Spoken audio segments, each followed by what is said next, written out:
அறிவாளியாக இருந்த காவேரியை இப்போ கம்ப்ளீட்டாக வந்து கொஞ்சம் கொஞ்சமாக அடிமுட்டாலாம் மாற்றிட்டே இருக்காங்கன்னு நினச்சாலே நமக்கே பார்க்க கஷ்டமாக இருக்குது. அந்த கதாபாத்திரத்துடைய ஒரு நேர்த்தி இருந்துச்சு. அந்த கதாபாத்திரம் வந்து ஒரு ஸ்ட்ராங்கான, அதே சமயத்தில் வந்து மனசில் படுறத பட்டுன்னு கேட்கக்கூடிய ஒரு ஆள்.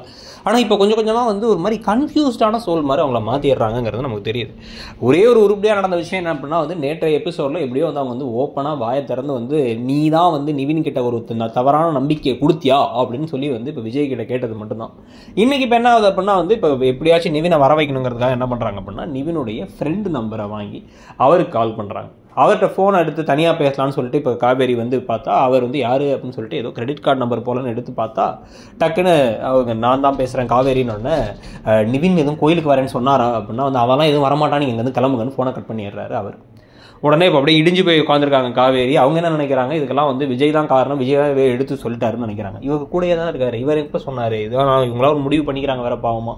ஸோ இப்போ இதுக்கு நடுவில் ஆனால் என்ன ஆகுதுன்னா யமுனா கிட்டக்க அவன் வரமாட்டான்னு எனக்கு தெரியும், ஆனால் வந்து உனக்கு தப்பான நம்பிக்கையெல்லாம் அக்கா கொடுக்கல, உனக்காக தான் போராடிக்கிட்டு இருக்கா, அவள் பேச ட்ரை பண்ணதை அவனை கன்வின்ஸ் பண்ண ட்ரை பண்ணதெல்லாம் நான் பார்த்தேன், அவன் கன்வின்ஸ் ஆகலையா இருக்கும், நான் உனக்கு வாக்குறுதி கொடுக்குறேன், கொஞ்சம் நாள் டைம் போடு, இந்த உங்கள் வீட்டையும் சரி பண்ணி அவன் வீட்டையும் சரி பண்ணி அவனையும் கன்வின்ஸ் பண்ணி முறைப்படி உங்கள் கல்யாணத்தை நான் நடத்தி வைக்கிறேன், என் மேலே நம்பிக்கை இருக்கா உனக்கு அப்படின்னோடனே அக்காவை நம்ப மாட்டாங்க. ஆனால் வந்து விஜயை நம்புறேன்னு சொல்லிட்டு வந்து விஜய் மாமா உங்களை நம்புறேன் மாமா அப்படின்ட்டாங்க இப்போ யமுனா.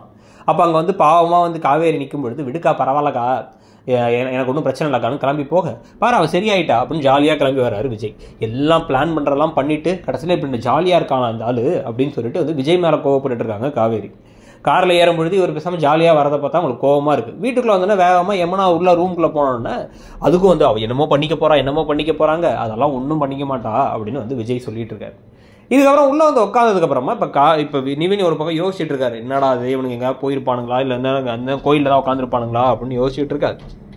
அப்போ விஜய் என்ன பண்ணுறாரு, கால் பண்ணிகிட்டே இருக்காரு நிவினுக்கு.